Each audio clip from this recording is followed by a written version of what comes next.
j'aimerais parler rapidement de la loi de l'intentionnalité. La loi de l'intentionnalité. Et je pense que ça va presque... ça s'accroche beaucoup avec ce que coach Loveline vient de partager. La loi de l'intentionnalité. Est-ce que tu sais exactement ce que tu veux ou dans toutes tes actions, tu réagis ou tu prends des actions intentionnelles, que ce soit dans ton entreprise, que ce soit dans la relation humaine, que ce soit dans la programmation de ta journée. Ça veut dire peut-être ce qui peut constituer ton to-do list, que ce soit avec des gens avec qui tu es dans des relations. Est-ce que tu fonctionnes avec une façon très, très, très intentionnelle? Ou alors, tu te dis, bon, voilà, les choses vont marcher, ou bien à un moment, j'aurai peut-être le résultat dont j'ai besoin. Une des choses que j'ai apprises, surtout de Bob Proctor. Bob Proctor qui est quitté pour aller être avec le Seigneur le 4, il est décédé. L'un de mes coachs en mindset, c'était la loi de l'intentionnalité. Et John C. Maxwell aussi a beaucoup insisté et a même beaucoup écrit sur la loi de l'intentionnalité. Tony Robbins, l'une de tous ses enseignements, il commence toujours par « Qu'est-ce que tu veux dans la vie? Qu'est-ce que tu veux? » Est-ce que tu marches avec cette question? Qu'est-ce que je veux? Qu'est-ce que je veux dans cette journée? Tu es venu au brainstorming. Quel est le outcome? Parce que si tu viens au brainstorming, étant intentionnel, tu seras concentré et tu viendras pour prendre les notes. Et tu pourras vraiment absorber ce qui est en train d'être partagé. Ce ne sera pas juste, tu ne vas juste pas participer, mais tu pourras vraiment être transformé avec des informations, peut-être comme ce que le coach Loveline vient de partager. Naturellement, les êtres humains ont l'habitude, ou bien les gens ont l'habitude de réagir au lieu d'être intentionnels.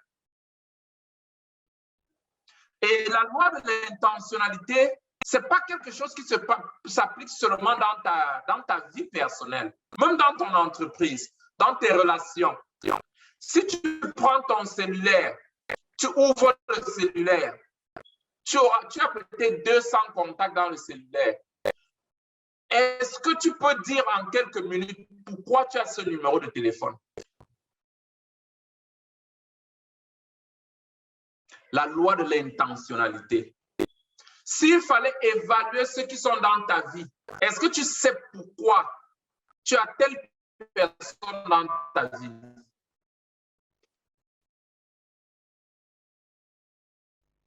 S'il fallait évaluer tous tes déplacements, est-ce que tu peux d'une façon,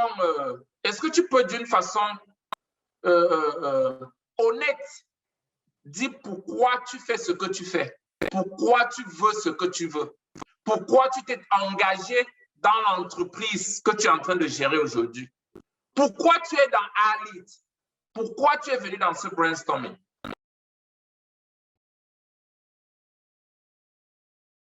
Qu'est-ce que tu veux de ça? Ça peut paraître quelque chose de très simple, très facile, très banal même, mais qu'on ne pratique pas. L'une des choses qui rend un être humain, qui peut appauvrir un être humain, c'est le fait de gaspiller le temps. quand tu n'es pas intentionnel, la première chose que tu fais, tu gaspilles le temps. Et la deuxième chose, tu réagis. Là où tu te trouves, tu commences à réagir. Je me souviens quand on était encore, quand j'étais au Cameroun, un peu plus petit, souvent quand ma maman m'envoyait même au marché, il est vrai, j'allais au marché, mais si en route on trouve une bagarre, des gens qui sont en train de bagarrer, on s'arrête, on finit la bagarre avant de continuer.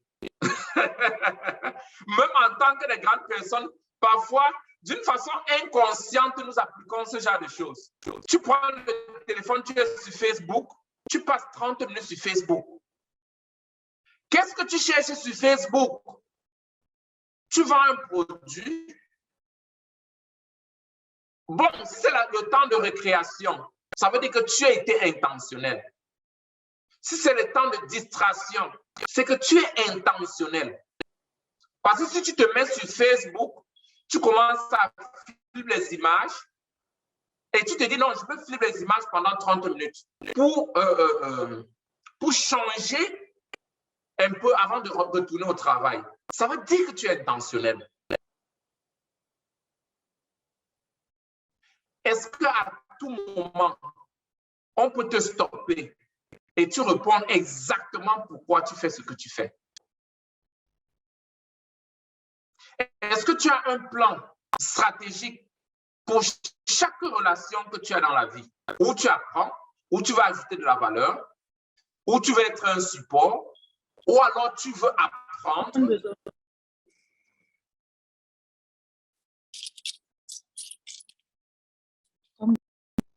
C'est très, très, très capital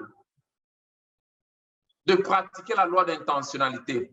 Et je pense que, coach, pour les 15 lois de la croissance, John C. Maxwell a partagé quelque chose de très, très, très, très, très pertinent. Il a dit, pour appliquer la loi de l'intentionnalité dans la vie, il y a 7 points qu'on doit toucher et qui sont des fossés. Il y a le fossé de la présomption. Je présume que je vais automatiquement, que ce soit grandi, ou je vais automatiquement ou naturellement avoir ce dont j'ai besoin. J'ai fait un séminaire sur les célibataires. Dernièrement, comment trouver un mari ou un conjoint? Et une des questions, des premières questions d'ouverture, c'était que qui sait exactement le genre d'homme qu'il veut épouser ou le genre de femme qu'il veut épouser? Beaucoup étaient surpris. Si tu n'as pas le avatar, si tu n'as pas l'image exacte de ce que tu cherches, tu ne l'auras jamais.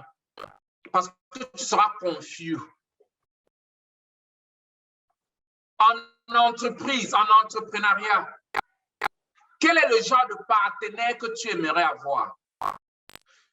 Si tu es propriétaire d'entreprise, quel est le genre d'employé que tu veux pour ton entreprise?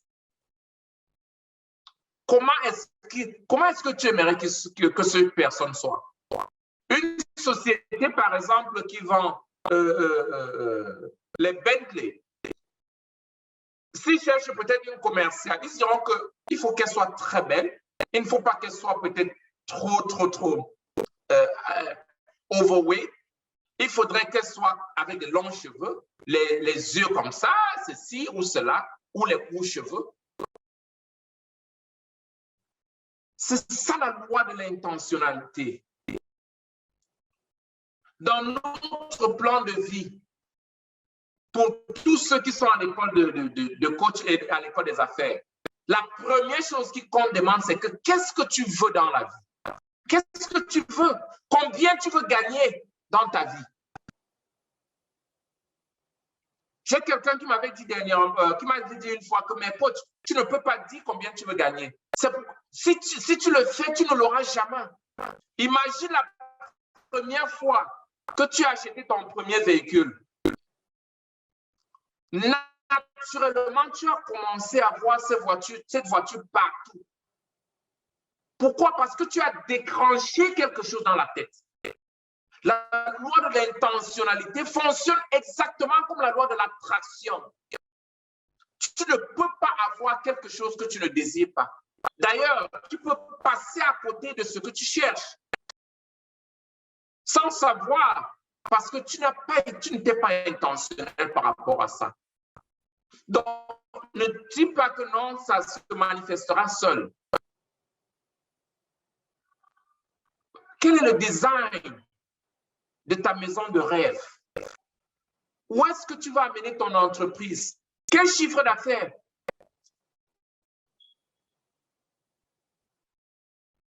Est-ce que tu veux faire 5 milliards par an dans les prochaines 5 ans? C'est ça la loi de l'intentionnalité. Ne sois pas juste passif et dis non, mais attends, ça va se manifester au moment venu. Non. Si tu rencontres n'importe quel champion, il te dira qu'il a toujours rêvé être là où il se trouve. Ton potentiel seul ne peut pas t'amener là-bas. Mais l'intentionnalité, le désir absolu d'avoir, d'acquérir, de réaliser, ce n'est que par le désir absolu que tu peux avoir ou accomplir ce que tu vas accomplir.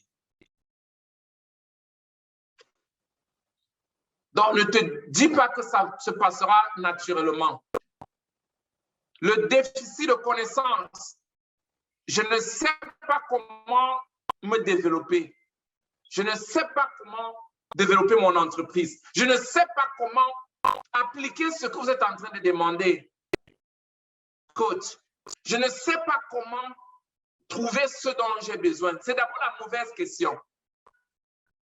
Quand tu te dis d'abord que je ne sais pas comment, tu formates ton subconscient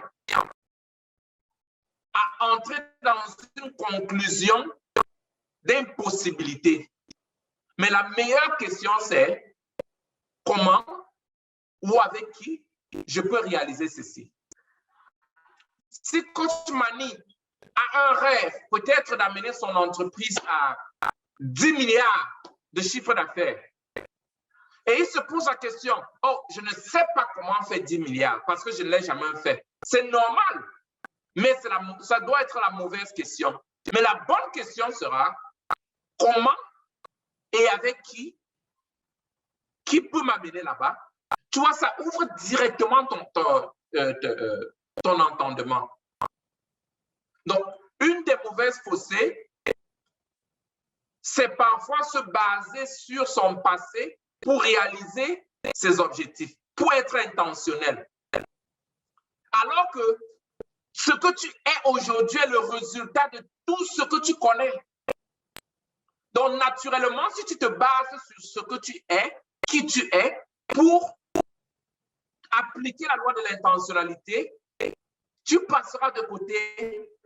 D'ailleurs, tu seras en train de te limiter.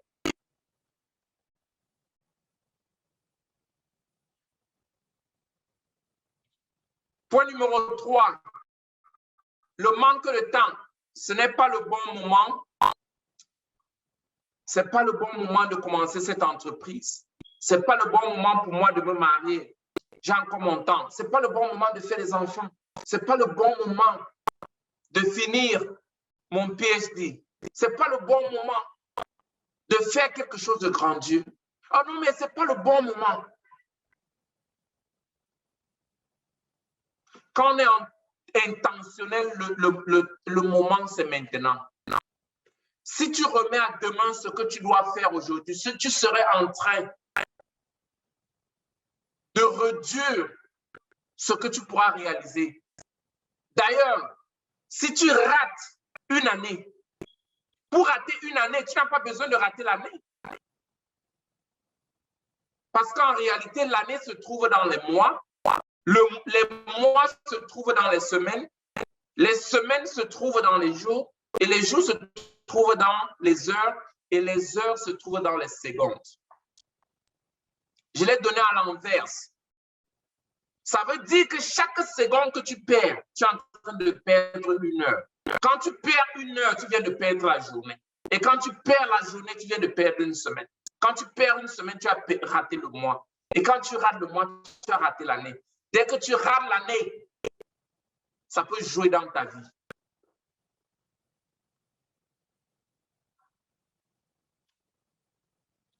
Le temps, c'est maintenant. Pour être intentionnel, il faut apprendre à agir. Beaucoup sont à Ali depuis peut-être 2 mois, 2 ans, 2 ans et demi même. Ils ne sont jamais allés dans les écoles. Pas parce qu'ils ne peuvent pas, pas parce qu'ils n'ont pas le temps, mais ils se sont dit que je j'irai après. Et certains sont en train d'émerger et avancer. Parfois, quand je participe au séminaire, dans les séminaires, avant d'aller dans les séminaires, je décide d'abord de prendre deux actions directes. Et les 2 actions, la plupart du temps, après un séminaire, il y a toujours quelque chose un peu de plus que tu peux faire. Donc, si je reçois les enseignements, ou je reçois une valeur, une des choses que je me dis toujours, c'est d'abord, qu'est-ce que je peux faire de plus? Et 2, comment est-ce que je peux appliquer ce que je viens de recevoir?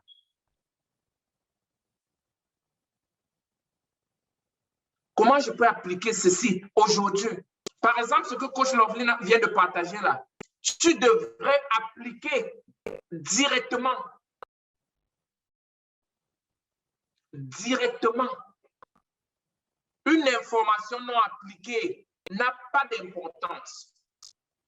Quel qu'en soit ce que tu connais, c'est quand tu appliques que tu as le résultat. D'ailleurs, quand tu as l'information et tu n'appliques pas, ça provoque la confusion. C'est encore mieux d'être ignorant. Un ignorant sincère. Au lieu d'être un homme informé qui ne prend pas des actions.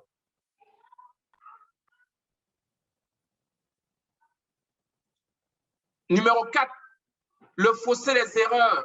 J'ai peur de grandir. J'ai peur de grandir, j'ai peur de faire des erreurs.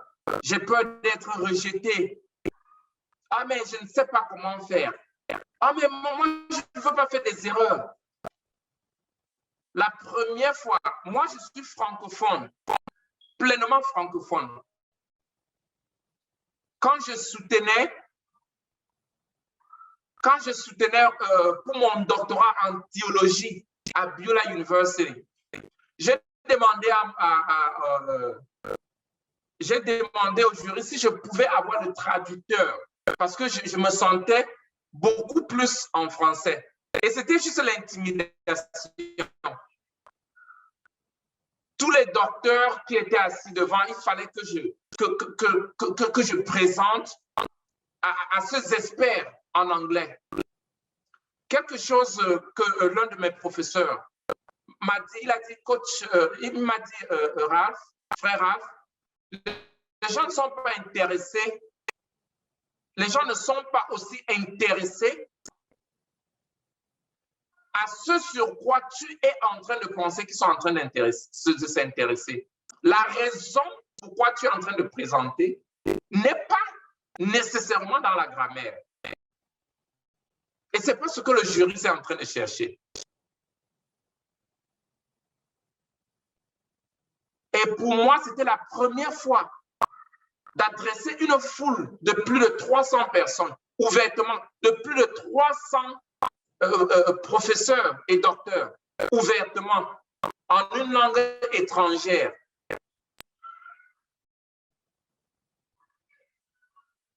Mais qu'est-ce que cela après cette présentation, c'est comme si j'étais complètement libéré des fossés d'erreurs. Tu ne seras jamais un champion sans faire des erreurs. Et d'ailleurs, beaucoup ne sont pas intéressés. Beaucoup ne sont pas en train de rechercher des erreurs, mais peut-être les valeurs que tu es en train d'apporter.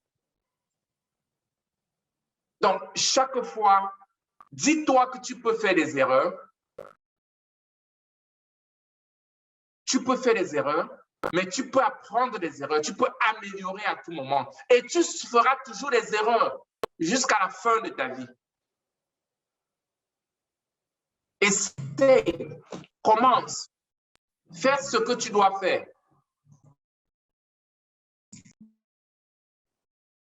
Le fossé de la perfection, je dois trouver le meilleur moyen avant de pouvoir commencer.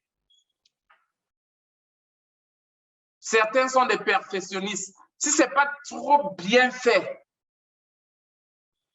je ne peux pas le faire. J'aimerais que tu ailles étudier la société téléphonique. Je me souviens, au Cameroun, mon premier cellulaire était comme ça. C'était un peu plus gros, c'était un peu plus volumineux que celle-ci. Et ça s'appelait Nokia. En ce temps, il fallait arrêter avec 2 mains pour parler, tu tires l'antenne. Qui se souvient de ce cellulaire? Aujourd'hui, nous avons des cellulaires plates, très jolis. Et tu peux même voir quelqu'un à partir de ton cellulaire. Qu'est-ce que je suis en train de dire? La perfection, c'est un travail continuel. Rien n'est parfait. D'ailleurs, c'est pourquoi, si tu vois la voiture Toyota, la première pick-up Toyota créée, ça fait 20 ans, avec celle d'aujourd'hui, elles sont complètement différentes. Le monde est progressif. Tout est progressif. Il n'y a pas, l'état de la perfection n'existe pas. C'est du mythe. Il n'y a pas ce qu'on appelle l'état de la perfection. Nous pouvons perfectionner à tout moment. On peut perfectionner à tout moment. Donc, ne te réduis pas de faire ce que tu dois faire parce que tu veux d'abord être parfait. Le manque d'inspiration, je n'ai pas envie de grandir, je n'ai pas envie de faire ceci. Je ne ressens pas. Ah non, mais je n'ai pas l'enthousiasme. Pendant le brainstorming, j'avais le fire, mais c'est parti. Je ne suis pas motivé. Écoute, tu dois apprendre à te motiver. Tu dois apprendre à faire ce que tu dois faire pour faire ce que tu veux faire. Tu dois te pousser toi-même. Tu dois te pousser. Tu dois tout faire. D'ailleurs, à l'école des coachs, on a enseigné comment partir de l'état de souffrance à l'état de joie. Tu dois savoir changer ton état pour faire ce que tu dois faire. Le champion doit savoir se motiver. Si tu n'as pas des intentions, tu n'es pas intentionnel parce que tu n'es pas motivé aujourd'hui, aujourd'hui n'est pas une bonne journée, tu pourras te diriger vers l'échec.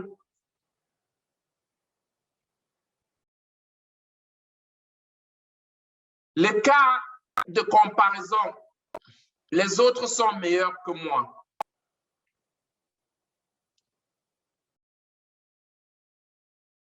S'il faut te mesurer avec les autres pour être intentionnel,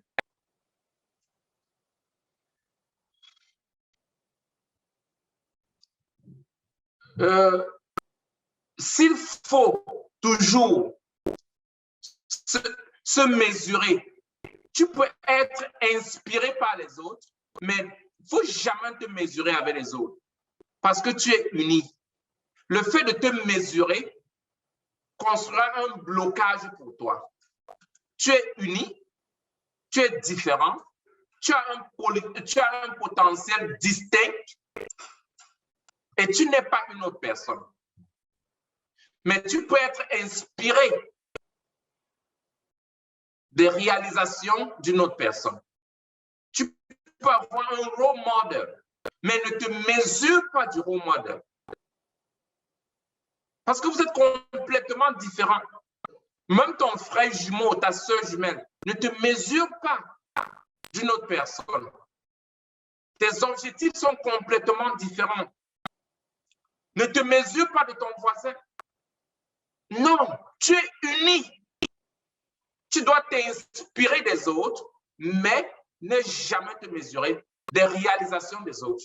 Si tu veux te mesurer avec quelqu'un, rassure-toi que vous êtes nés au même moment, de la même maman, à la même seconde, et vous avez fait le parcours ensemble. Ça veut dire tout ce que tu as mangé, la personne a aussi mangé la même chose au même moment. Et c'est impossible. C'est impossible. Inspire-toi des autres. Apprends des autres. Laisse-toi être challengé par les autres, mais n'utilise pas les autres pour te mesurer. Mesure-toi de ta meilleure version. C'est pourquoi on encourage toujours de donner plus que, de mettre plus de pression sur toi que ce que le monde extérieur peut mettre sur toi. Mets plus de demandes sur toi-même. Et si tu appliques